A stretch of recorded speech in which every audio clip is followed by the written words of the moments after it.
Você já teve o privilégio e a alegria de encorajar alguém que estava desanimado? É algo precioso quando somos instrumentos de Deus para fortalecer os outros.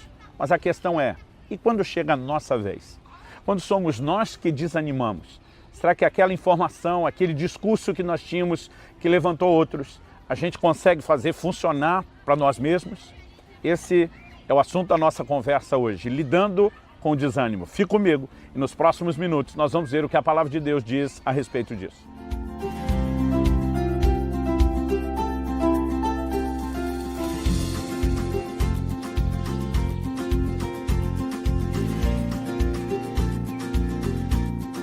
Estou hoje em Londres, no St. James Park, passando para trazer mais uma palavra ao seu coração. No livro de Jó, no capítulo 4, dos versículos 3 a 5, nós lemos: pense bem, você ensinou a tantos, fortaleceu mãos fracas. Suas palavras davam firmeza aos que tropeçavam. Você fortaleceu joelhos vacilantes. Mas agora que se vê em dificuldade, você desanima. Quando é atingido, fica prostrado. Aqui nós temos palavras de Elifaz, um dos amigos de Jó. A ideia dos seus amigos, a princípio, parecia ser de encorajar e fortalecer Jó. Mas eles começam pelo reconhecimento de que o mesmo Jó, que levantou tanta gente caída, que fortaleceu tanta gente desanimada, agora que chegou a vez dele, ele estava prostrado. Basicamente, o que eu e você descobrimos é que toda munição que nós temos para encorajar os outros nem sempre funciona na prática para nós mesmos. Não que sejamos incapazes de nos automotivarmos, mas normalmente aquilo que usamos para encorajar os outros, nós temos uma dificuldade enorme de aplicar conosco quando chega a nossa hora, quando chega a nossa vez. A verdade é que a nossa hora e a nossa vez do desânimo vai acontecer. Todos somos seres semelhantes. A Bíblia diz no livro de Tiago, lá no capítulo 5, a respeito de Elias, que ele era homem semelhante a nós, sujeito aos mesmos sentimentos. O mesmo Elias em quem vemos altos e baixos, ele reflete a nossa natureza, a nossa estrutura. A verdade é que todos passaremos por circunstâncias que podem trazer desânimo. Jesus disse, no mundo tereis aflições. Ele diz, mas tende bom ânimo. Jesus está falando da necessidade de reagir a uma inclinação natural que todos temos do desânimo.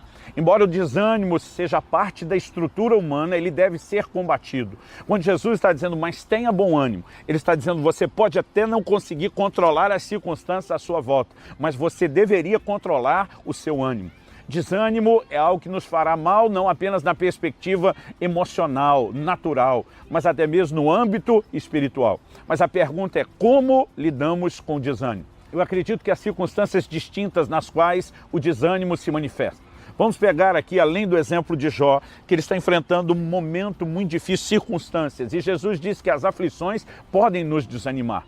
Mas há outros onde o desânimo pode vir não necessariamente porque estamos no meio de uma situação problemática. Elias, por exemplo, a quem nos referimos, ele vive um momento de desânimo depois do maior sucesso do seu ministério.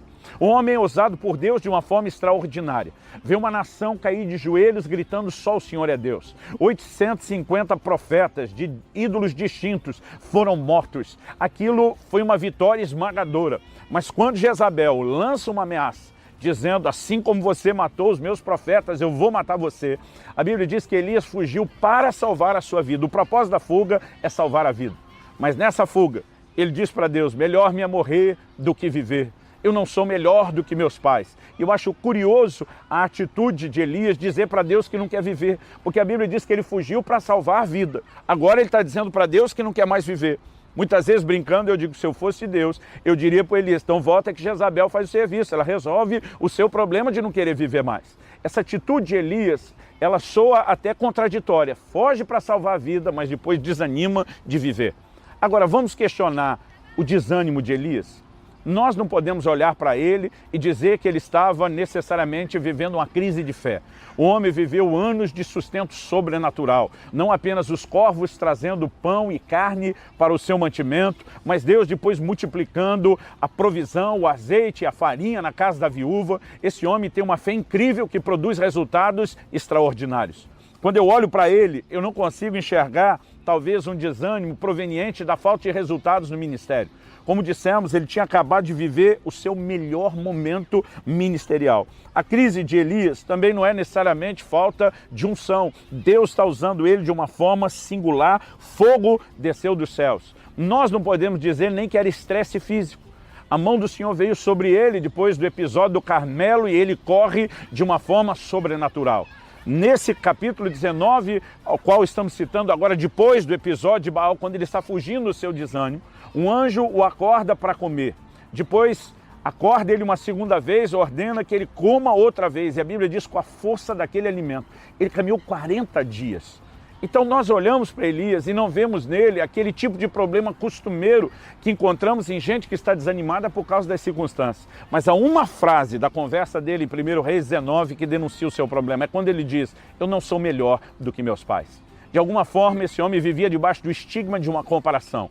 Eu preciso fazer a diferença. Eu preciso ser diferente comparando com a geração antes de mim. E com aquilo que ele havia pré-estabelecido como meta, ele não conseguiu alcançar. Muitas vezes isso tem trazido tristeza a corações de pessoas que estão vivendo muitas realizações. Eu vejo gente num bom relacionamento com Deus, uma família estruturada, um casamento abençoado, prosperando às vezes na profissão, no ministério, mas ainda triste, porque alguma coisa que ele estabeleceu como meta, que às vezes Deus nem lhe deu, o fato de não ter alcançado aquilo, lhe traz tristeza, lhe traz desânimo. Outra coisa que podemos ver na declaração de Elias, na frase, não sou melhor do que meus pais, é a inclinação que nós temos de nos comparar uns com os outros. Isso pode ser cruel, mesmo dentro do reino de Deus, porque temos chamados diferentes, propósitos distintos a cumprir, diferentes dons da graça, e quando nos comparamos, isso também pode trazer muito abatimento. A verdade é que Elias está numa crise de expectativas frustradas. Provérbios capítulo 13, versículo 12 diz que a esperança adiada entristece o coração. Gente que está protelando um sonho, uma meta, uma realização há muito tempo, começa a se entristecer porque vê aquilo cada vez mais distante, cada vez mais impossível de se concretizar ou de realizar.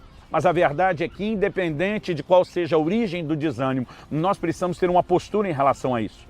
A atitude de Elias, inicialmente, ela é de se isolar. A Bíblia diz que ele não apenas foge, mas no meio do caminho ele deixa o seu servo, ele quer ficar sozinho. Normalmente, uma característica do desânimo intenso ou prolongado é que as pessoas se isolam, o que não é sábio. Provérbios 18:1 diz que o que se isola insurge-se, rebela-se contra a verdadeira sabedoria, está buscando só o seu próprio desejo. Nós devemos, em momentos de desânimo, permitir que pessoas se aproximem de nós e nos fortaleçam, nos encorajem, nos ajudem a vencer. Mas ele não apenas se isola, como ele também começa a demonstrar um senso de injustiça. Ele diz para Deus, Senhor, mataram os teus profetas, só eu fiquei. Depois Deus vai responder para ele, só você ficou, coisa nenhuma, Elias. Eu tenho 7.000 que não dobraram os seus joelhos a Baal. E você só não sabe que tem mais 7.000 fiéis porque você se isolou, você desconectou deles. Mas a palavra dele, além de revelar a atitude de isolamento, também mostra esse senso de injustiça. E muitas vezes estamos num momento de desânimo porque estamos interpretando de forma equivocada aquilo que estamos vivendo. Uma coisa é certa, Deus jamais poderá ser acusado de injustiça. A Bíblia diz que Deus não é injusto. A Bíblia diz que Ele é fiel mesmo quando não somos. E o caráter de Deus jamais deveria ser colocado em xeque. Quando não entendemos as circunstâncias, é justo admitir até a Deus que nós não as entendemos, mas nunca jamais tratar Deus como se Ele estivesse nos tratando com injustiça. Se essas coisas não forem resolvidas, se a raiz desse desânimo não for tratada, será muito difícil conseguir resultados com ele. A Bíblia diz que Deus fortaleceu Elias. Enquanto ele está nesse desânimo, Elias anda 40 dias e vai parar em Horebe, o monte de Deus, e a Bíblia diz que ele se refugiou numa caverna. Depois que ele está na caverna, Deus faz a pergunta para Elias, que fazes aqui? Esse que fazes aqui, Deus jamais estaria perguntando se ele tivesse mandado Elias para a caverna, mas Deus nunca mandou. Muitas vezes nós nos isolamos, nós nos fechamos nas nossas cavernas emocionais e Deus não tem nada a ver com isso. Mas porque Deus fortaleceu Elias no caminho, talvez ele pudesse até pensar que Deus estava avalizando ou confirmando a decisão dele. Não, Deus só o fortaleceu para que ele não morresse no caminho, não porque Deus queria que o isolamento continuasse ou progredisse. E muitas vezes nós entendemos errado a sinalização. Quando Deus pergunta o que faz aqui, Ele está dizendo, eu nunca te mandei para cá. Aliás, o interessante é que depois que Elias sai da caverna, Deus manda ele pegar todo o caminho de volta. A Bíblia diz que ele está no norte.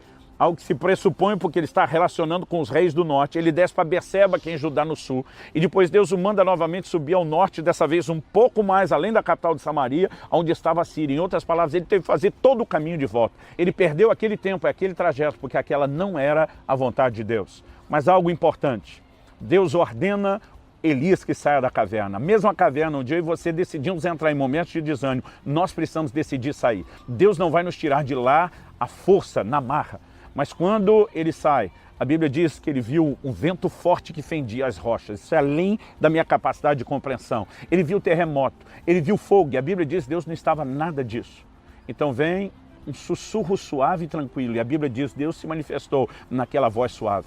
Em momentos como esse, esperamos que Deus faça estardalhaço, barulho para nos tirar de forma extraordinária do desânimo. E normalmente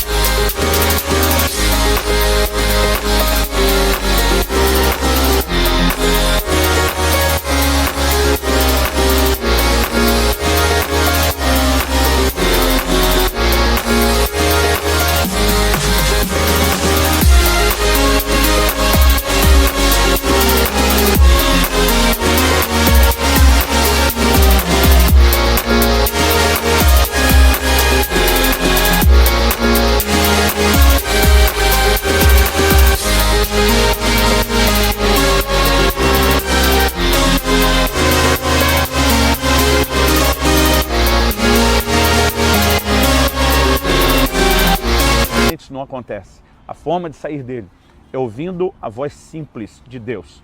É nos voltarmos à palavra, a um tempo de oração, é aquietarmos diante dele para que de forma simples, tranquila, ele fale conosco e a gente possa tomar a decisão de vencer o desânimo que está nos vencendo. Como eu disse no início, não podemos controlar as circunstâncias à nossa volta, mas podemos controlar o nosso ânimo. É ordem de Jesus, tenha bom ânimo. Isso é um imperativo, é minha e sua responsabilidade. Então, para lidar com o desânimo, precisamos detectar a raiz, tomar a decisão de sair da caverna, ouvir a voz de Deus e acreditar que há oportunidade para um novo começo. Que Deus te abençoe e que você vença a guerra contra o desânimo.